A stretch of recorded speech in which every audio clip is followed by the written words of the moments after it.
한 주간 쏟아지는 옥천 소식들을 모아 포인트를 짚어 해석하는 코너 뷰포인트 시작합니다.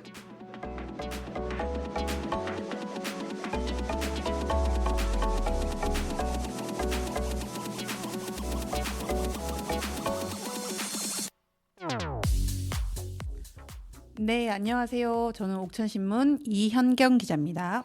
네, 안녕하세요. 옥천 FM 공동체 라디오 이혜수 PD입니다. 한 주간 잘 지내셨나요? 한 주가 맞나요? 사실 방송을 들으시는 분들은 한 달 만에 새로운 방송을 만나게 되십니다. 네, 한 달간 잘 지내셨죠? 네, 저는 한 달간 잘 지냈습니다. 한 달 사이에 네. 날씨가 무척이나 더워져서 다들 맞아요. 날씨 주의하셔야 될 것 같습니다. 요새 갑자기 더워져가지고 다들 아무래도 힘들어 하더라고요. 힘들어하고 이제 네. 낮밤 기온차가 있다 보니까 감기에 걸리시는 분들도 종종 보는 것 같아요. 실내랑 실외 온도 차이도 엄청 큰 것 같아요. 그래서 똑같은 활동을 하더라도 이게 낮밤 기온차 나거나 갑자기 더워진 상황에 좀 대비하기 위해서는 좀 옷을 여러 벌 가지고 다닌다거나 하는 주의가 필요할 것 같습니다. 네, 그러면 유의사항을 전하면서 오늘의 이야기를 시작해 볼까요? 오늘 제가 가져온 주제들은 조금 무거운 이야기들이 많아서 네, 이 라디오를 들으시고 유튜브를 들으시는 청취자분들께서 생각할 거리도 많고 막 썩 기분이 막 좋지는 않은 그런 주제들이에요. 일단 첫 번째 키워드로 뽑아온 게 키워드 자체가 악성 민원과의 전쟁입니다. 제목부터 좀 뭔가 고민할 게 많네요. 악성 민원과의 전쟁은 비단 옥천에서뿐만 아니라 지금 전국적 사안이고 사업장도 뭐 공공기관, 일반 사업장, 뭐 식당 이런 거 가리지 않고 악성 민원과의 전쟁이 벌어지고 있는데요. 네. 일단은 여기는 옥천이다 보니까 옥천에서 있었던 일 몇 가지만 사례를 소개를 해볼게요. 네. 그 옥천의 한 이장, A 이장이라고 통칭을 하겠습니다. A 이장이 면사무소 직원에게 폭언을 하고 폭행을 해가지고 물의를 빚은 사건이 근 1년 사이에 한 건 있었어요. 그 핸드폰에 어떤 자료들을 보면서 설명을 하려고 하는데 그 핸드폰을 치우라는 식의 이게 뭔가 폭언이 나왔고 그 손을 치면서 핸드폰을 막 떨어뜨리고 이랬던 사안이 있었다고 하고요. 네. 또 민원인 B씨라 통칭을 하겠습니다. 민원인 B씨가 이번에는 옥천군청 본청 직원에게 폭언을 하고 자신의 의사를 들어주지 않는다는 이유로 노상방뇨를 하는 소동들 벌이고 그래도 자신의 민원이 통과되지가 않자 이제는 막 상여복을 입고 음주를 하신 상태에서 또 소동을 벌이고 했던 상황도 최근에 옥천에서 있었던 일입니다. 점점 큰 일을 벌이시네요. 네, 자신의 의사를 뭔가 관철시키기 위해서 이런 무리한 행동을 계속 하시는 상황이 있었던 것 같고요. 네. 또 이거는 옥천에서 있었던 일인데 자신의 뜻이 관철되지 않자 휘발성 물질로 분신하겠다. 혹은 이 면사무소를 방화하겠다라는 협박성 이야기를 하시는 주민의 사례도 있었다고 합니다. 정말 범죄 수준이 커지고 있네요. 그렇습니다. 그리고 이것은 지역의 한 지역 농협에서 있었던 일인데요. 네. 대출을 받으러 온 고객이 뭔가 상담의 결과가 본인에게 생각했을 때는 좀 만족스럽지 않았던 상담 결과가 나왔나 봐요. 네. 그거를 직원이 어떤 기준에 부합하지 않는다는 내용을 전달을 하니까 이제 바로 폭행으로 이어졌다고 해요. 이렇게 휘두르시는 팔을 좀 피했지만은 다 피하지 못하고 이렇게 목덜미를 맞으셨다고 얘기를 하고요. 그리고 1년여가 지나서 그 고객분을 또다시 이제 사업장에서 만나게 됐는데 이제 또 폭언을 하시는 상황. 누가 봐도 이제 보복성으로 보이는 그런 상황이 계속 이어지고 있다고 합니다. 또 있습니다. 또 아직도 있어요? 네, 네. 지역 농협에서 있었던 일인데 이번에는 네. 조금 더 상황이 심각하죠. 이번에는 임원진 감사분께서 네. 직원들을 대할 때 욕설, 비방, 비속어를 많이 쓰시거나 네. 약간 선을 타는 아슬아슬한 성희롱성 발언도 하고 있어서 이런 어려움을 대할 때에 어려움이 있으시다고 얘기를 하시면서 최근에 이런 민원들의 지금 뭔가 감정 노동자들이 시달리고 있다는 기자회견을 열기도 하셨습니다. 아니 그 임원진도 민원인으로 들어가나요? 그렇게 된 셈이죠. 어떤 요구가 있는 것 자체가 민원이 뜻이니까. 근데 임원진의 경우는 어쨌든 위계가 포함되는 거라서 더 큰 문제가 될 수 있겠네요. 네, 위계 때문에 그분들이 하시는 것들이 이제 참고 넘어가는 경우가 더 많기 때문에 더 엄중한 사안으로 볼 수 있죠. 근데 대부분의 이런 사안들이 뭐 어떤 때 이런 사태들이 벌어지냐면은 아까 중간중간에도 말씀드렸지만 민원인이 자신의 뜻대로 일이 처리되지 않으면은 이제 그 다음에 폭력이나 폭언으로 이게 행사하시거나 넘어가시는 경우가 다수 많다고 하고요. 네. 근데 이런 것들이 계속 반복되거나 조금은 양적으로 질적으로 점점 더 심해지는 것은 그때그때 사안들이 제대로 처벌이 되지 않았고 그것이 관행으로 굳혀지면서 폭언을 했을 때, 폭행을 했을 때 이게 뭔가 관철되는 경험들이 분명히 민원인들한테도 있었고 그런 것이 관행으로 굳혀지면서 점점 더 뭔가 일을 하기 어려운 환경이 되어가고 있다고 이제 감정 서비스를 해야 되는, 감정 노동을 해야 되는 분들이 약간 공통된 의견이세요. 근데 이렇게 관행으로 굳혀지기까지 이게 뭔가 악성 민원을 제대로 대처할 수 없었던 그 환경을 좀 따져봐야 되는데 네. 어려울 게 없습니다. 악성 민원의 정의나 뜻을 해수 PD 혹시 알고 계세요? 악성 민원. 그게 되게 주관적일 것 같아요. 그죠. 어떤 사람에게는 어떤 민원이 악성처럼 여겨질 수도 있는 거고 피해자의 입장에 따라 달라지는 건가요? 네, 그래서 지금 악성 민원에 대한 사회적 합의에 이른 정의가 아직 우리나라에는 없다고 봐야 돼요. 정의 자체가 없군요. 없습니다. 그래서 최근에 그 2024년 올해 4월 30날 행정안전부가 보도 자료를 냈어요. 주요국 민원 환경 현황 조사 및 법제도 대선 방안 연구 용역을 이제 결과가 좀 나왔는데요. 거기에 이제 우리나라는 어떤 것을 이제 악성 민원으로 보고 어떻게 대처하겠다가 나온 게 아니라 네. 다른 나라에서 악성 민원을 정의를 어떻게 해놓고 유형화를 어떻게 해놨는지를 구분해서 정리를 해놓은 보도 자료를 발표를 했습니다.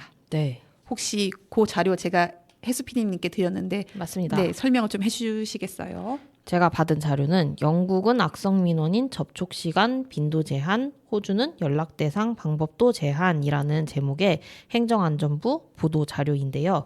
여기에 보면 악성 민원의 정의 및 세부 유형을 일본의 경우는 고객의 괴롭힘이라고 악성 민원을 정의하고 있다고 해요. 유형으로는 시간 구속형, 반복형, 폭언형, 폭력형, 협박형, 권위형, 직장 밖 요구형, SNS 인터넷 비방형, 성희롱형 등 9개를 분류했다고 하고요. 싱가포르는 악성 민원을 괴롭힘이라고 정의했다고 합니다. 그래서 괴롭힘, 불안 또는 고통 유발 행위, 공포, 폭력 도발 및 조장 유발 행위, 공무원 대상 공격적 행위, 스토킹을 세부 유형으로 두었다고 하고요. 미국의 경우는 고객에 의한 폭력이라고 악성 민원을 정의했는데 대면 및 온라인 괴롭힘, 위협, 신체적 폭행 및 폭력 등을 세부 유형으로 구분했습니다. 잉글랜드는 악성 민원을 용납할 수 없는 고객 행동이라고 저희가 직역하면 그렇게 된다고 하네요. 공격적 행위, 학대적 행위, 불합리한 요구, 허용되지 않는 수준의 접촉, 협력 거부라는 유형으로 구분했고요. 스코틀랜드의 경우도 용납할 수 없는 행동이라고 악성 민원을 정의했습니다. 그래서 공격적이거나 폭력적인 행동, 불합리한 요구, 불합리한 억지라고 세부 유형을 구분했습니다. 호주와 뉴질랜드는 불합리한 고충 행위라고 악성 민원을 정의했고요. 불합리한 억지, 요구, 협력 거부, 주장 행동을 세부 유형으로 분류했습니다. 네, 이렇게 이게 행정안전부에서 공식적으로 정리한 자료를 발표한 건데요. 행정안전부가 올해 4월, 5월, 6월 이게 연달아서 이 민원인의 대응을 어떻게 할 것인지에 대한 구체적인 입장을 보도 자료를 계속 발표를 하고 있어요. 네. 근데 갑자기 이렇게 관심을 가지게 된 이유는 무엇일까? 그것은 안타까운 사건들이 연이어서 일어났기 때문인데 네. 지난해 여름에 한 초등학교 선생님께서 학교 교보제 준비실에서 스스로 목숨을 끊은 안타까운 사건이 있었죠. 너무 유명한 사건이어서 이렇게만 짤막하게 정리를 해서 안내를 해드려도 아시는 분들은 아실 것 같고요. 네. 그리고 최근에 인터넷상에 그 내선번호, 직통번호가 공개되고 그 집단 괴롭힘을 당하면서 사망하신 김포시 공무원 사건 네. 이런 큰 사건들, 사회적 공분을 일으킨 사건들이 연이어서 발생하다 보니까 그리고 스스로 목숨을 끊으신 분들이 교사라는 공무원, 김포시 공무원, 지방 공무원이라는 공무원이다 보니까 행안부가 이제 서둘러서 이제 이 부랴부랴 서둘러서가 아니죠. 부랴부랴 이제 대응을 위해서 연이어서 보도 자료를 내고 있습니다. 네. 그런데 이 악성 민원에 대한 것들을 다룰 때 악성 민원이라는 단어가 지금 제시하는 각종 사례들을 포괄할 수 있는 단어가 맞는지에 대한 의문은 저는 아직도 가지고 있어요. 왜냐하면은 방금 전에 혜수 PD가 읽었던 것들 중에서 구체적인 유형화를 했을 때 폭언, 폭행 이런 부분이 들어가 있잖아요. 네.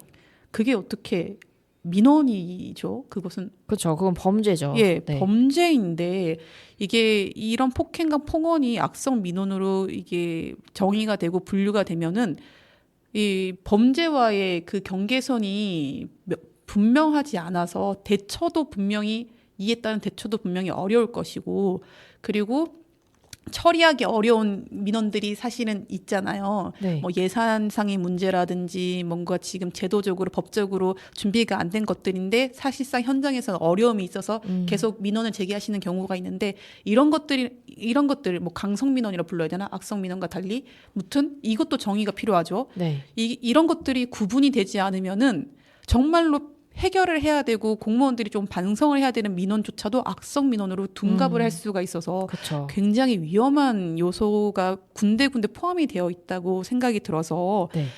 우리나라 상황에 맞는 정의를 빨리 좀 찾고 사회적 합의가 좀 필요하다는 생각을 굉장히 많이 합니다. 네. 그렇다고 해서 저희가 폭행과 폭언을 이 뭔가 공무원들이 좀 참고 넘어가야 된다 이런 말은 절대로 아니고 그것은 범죄라고 생각이 들고요. 네.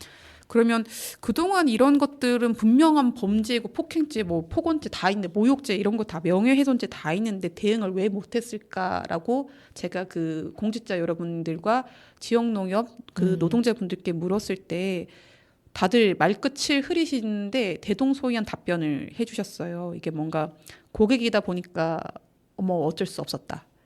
회사 입장에서는 이분이 굉장히 중요한 고객이다 보니까 그리고 선출직들은 표가 중요하니까 민원인들이 다 한 표를 가지고 계시니 중요하다 이런 말씀을 해주시면서 굉장히 말끝을 흐리시면서 차마 다 하시고 싶은 말을 못 하시는 상황들이 있으셨거든요. 네.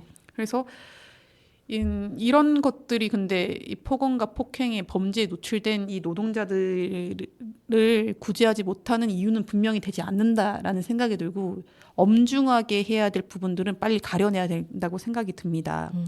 근데 이게 지금 공직 사회에서의 큰 사건이 벌어지다 보니까 공론화가 대단히 크게 되고 있는 상황인데 사실 감정 노동자들의 이런 민원에 시달림, 범죄에 노출되어 있는 감정 노동자 문제는 최근에 이슈가 된 게 아니거든요. 네.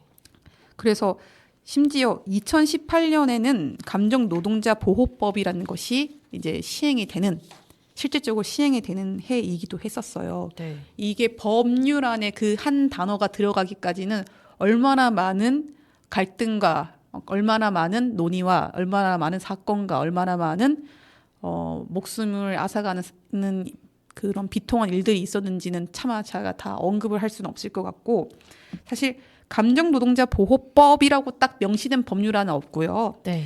산업안전보건법에 관련된 조항들이 포함이 되면서 저희 그 통칭 감정노동자 보호법이 만들어졌다고 얘기를 하고 있어요. 네. 산안법 제가 자료도 혜수 PD님한테 드렸는데 네. 감정노동과 관련된 노동자들을 보호하는 조항들에 대해서 법률안 좀 설명을 해주시죠. 네, 산업안전보건법 제41조에 보면 고객의 폭언 등으로 인한 건강장애 예방 조치 등이라는 항목이 있는데요. 사업주는 주로 고객을 직접 대면하거나 정보통신망을 통하여 상대하면서 상품을 판매하거나 서비스를 제공하는 업무에 종사하는 고객 응대 근로자에 대하여 고객의 폭언, 폭행, 그 밖의 적정 범위를 벗어난 신체적, 정신적 고통을 유발하는 행위, 이하, 폭언 등이라 한다로 인한 건강 장애를 예방하기 위하여 고용 노동부령으로 정하는 바에 따라 필요한 조치를 하여야 한다. 사업주는 업무와 관련하여 고객 등 제3자의 폭언 등으로 근로자에게 건강 장애가 발생하거나 발생할 현저한 우려가 있는 경우에는 업무의 일시적인 중단 또는 전환 등 대통령령으로 정하는 필요한 조치를 하여야 한다. 그리고 근로자는 사업주에게 제2항에 따른 조치를 요구할 수 있고 사업주는 근로자의 요구를 이유로 해고 또는 그 밖에 불리한 처우를 해서는 아니 된다라고 써 있습니다. 네, 뭐 거창하게 어떠한 조항들이 막 자세하게 나열되어 있는 게 아니라 그냥 크게 하나의 권리와 하나의 의무가 이게 명시되어 있다고 보시면 되는데요. 네. 감정 노동자가 뭐 폭언 등이나 이러한 상황이 발생했을 때 피할 수 있는 권리가 법률로서 명시화되었다라는 것에 의미가 있고요. 사업주는 이런 피해가 발생했을 시에 감정 노동자를 보호할 의무가 있다. 이것을 법률로서 명시했다는 것에 의미가 있습니다. 이런 두 가지 의미가 있는 권리와 의무를 명시화하기까지 수많은 사건이 있었는데 그중 대표적인 사건들이 네. 콜센터 직원들의 감정 노동 관련된 사건들인데 네. 혹시 혜수 PD님 영화 다음 소위 보신 적 있으세요? 저는 풀로 본 적은 없습니다. 풀로 본 적이 없으면 어떻게 예고편처럼 그 짤막한 영상만 본 적 있습니다. 다음 소위 영화가 OTT 어딘가에 올라가 있을 것 같기도 한데 네. 보시면은 정말로 화도 나고 분노, 뭐 절망 이런 것들이 막 감정이 막 밀려오는데 옥천에서 상영하신 적 있죠? 예, 옥천 노동자 협의회에서 우리 그 청소년 친구들과 함께 노동인권 교육을 공부를 하면서 우리 향수 시네마에서 같이 봤는데 이 다음 소위가 콜센터 직원들이 가지고 있는 어려움을 담아낸 건데 이게 실화를 바탕으로 한 영화예요. 네. 이게 그 전주 지역에 있는 전주 콜센터에 그 고등학생이 현장 실습생으로 가서 활동을 하다가 스스로 목숨을 끊은 사건을 뭔가 모티브로 해서 이제 영화를 만들었는데 콜센터 직원이 겪는 뭐 고객으로부터의 성희롱, 언어 폭력 등 각종 이런 상황들에게 범죄에 노출되어 있는 상황들이 잘 그려집니다. 근데 범죄에 노출됐음에도 불구하고 그 전화를 끊을 수도 없고 네. 그리고 이 콜센터 직원들이 콜수라고 부르는데 콜수를 채워야지만 그 정해진 임금을 받을 수 있게 뭔가 근로계약서가 작성이 되어 있나 봐요. 네. 그러니까 이 노동자는 지금 뭔가 범죄에 노출된 피해자임에도 불구하고 자신을 보호하기 위한 그 어떤 것도 지금 할 수가 없었던 상황. 그런데 보통 이렇게 감정 노동으로 내몰리는 일들이 비정규직 노동자나 네. 혹은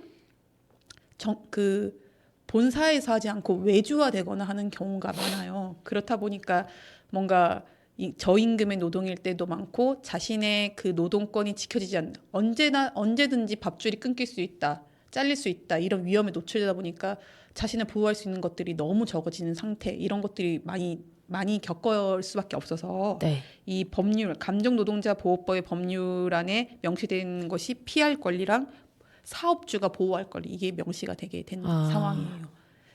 이런 안타까운 것들이 제가 늘 얘기하지만 안전과 관련된 네. 그 법률안들이 명시화되는 것들이 점점점 길어지고 많아진다는 것은 누군가의 네. 피눈물로 만들어진 건데 이런 누군가의 피눈물들이 켜켜이 쌓여서 산안법들이 계속 보완이 되고 있는 상황입니다. 꼭 일이 발생하기 전에는 안 만들더라고요. 안타깝죠. 네. 그런 상황입니다. 그런데 이런 감정 노동이 사실은 최근에 더 많이 될 수밖에 없는 내용들이에요. 왜냐하면은 그 사람과 사람을 만나서 하는 3차 서비스가 네. 최근에 이제 산업 영역으로 굳건해지고 있고 그리고 자본주의 이 사회가 점점 더 이게 토착화되어 있는, 그러니까 개개인에게도 체화되어 있는 상황들이 점점 더 이렇게 되다 보니까 이런 상황들이 더 많이 벌어지는데, 여기에서 인문학 쪽으로 조금 더 들어가다 보면은 고객은 정말로 왕인가?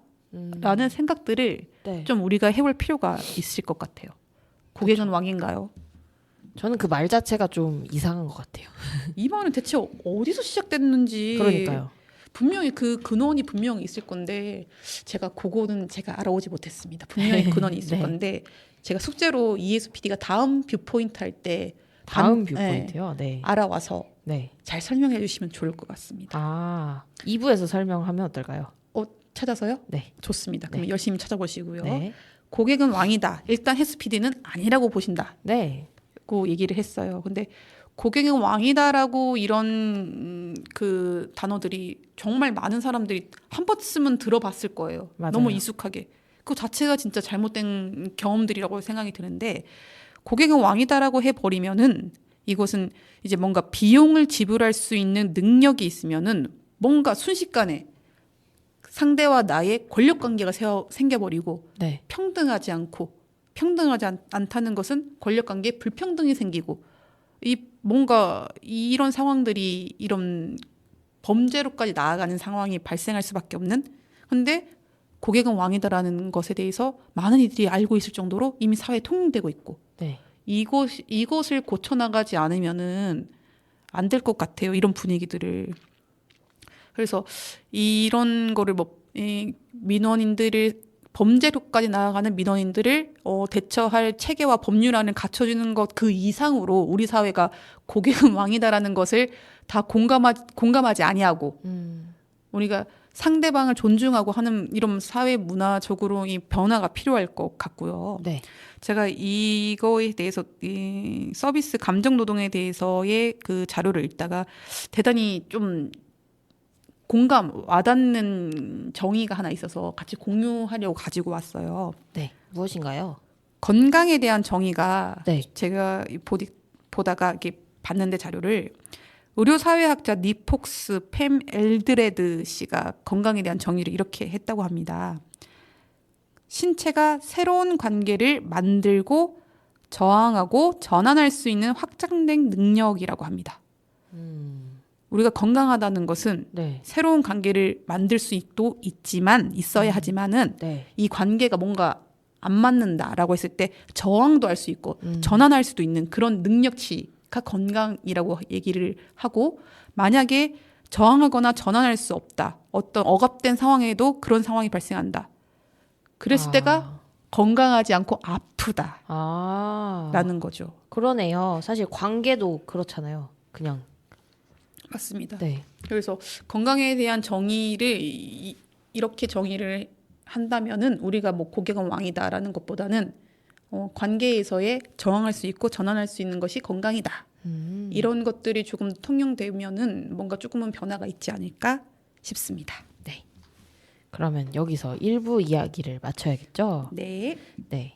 뷰포인트 2화 1부 이야기는 여기서 마무리를 하도록 하고요. 첫 번째 곡은 뷰포인트의 애청자께서 신청해 주신 노래입니다. 정수라가 부른 어느 날 문득 함께 들어보시죠.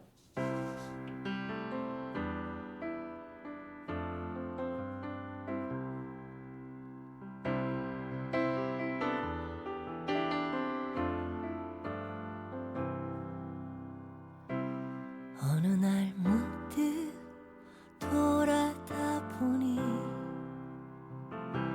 지나온 모든 게 다 아픔이네요. 날 위해 모든 걸 다 버려야 하는데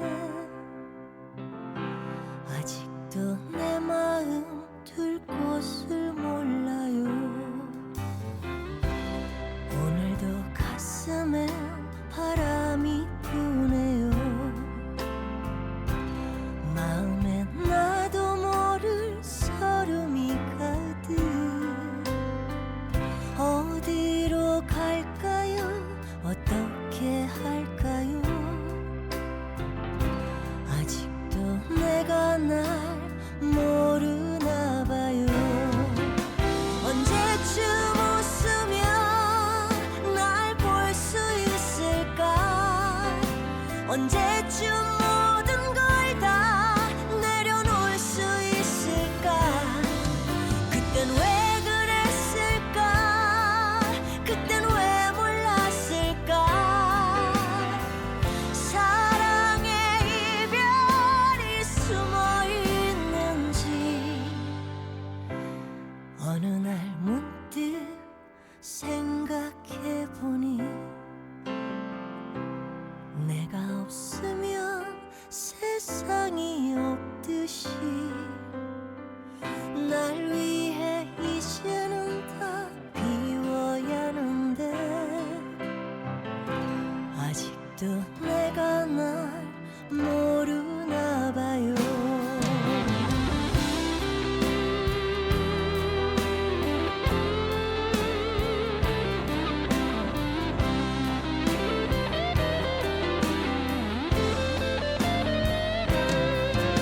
언제쯤 웃으면 날 볼 수 있을까? 언제쯤 모든 걸 다 내려놓을 수 있을까? 그땐 왜 그랬을까? 그땐 왜 몰랐을까? 사랑의 이별이 숨어 있는지 어느 날 문득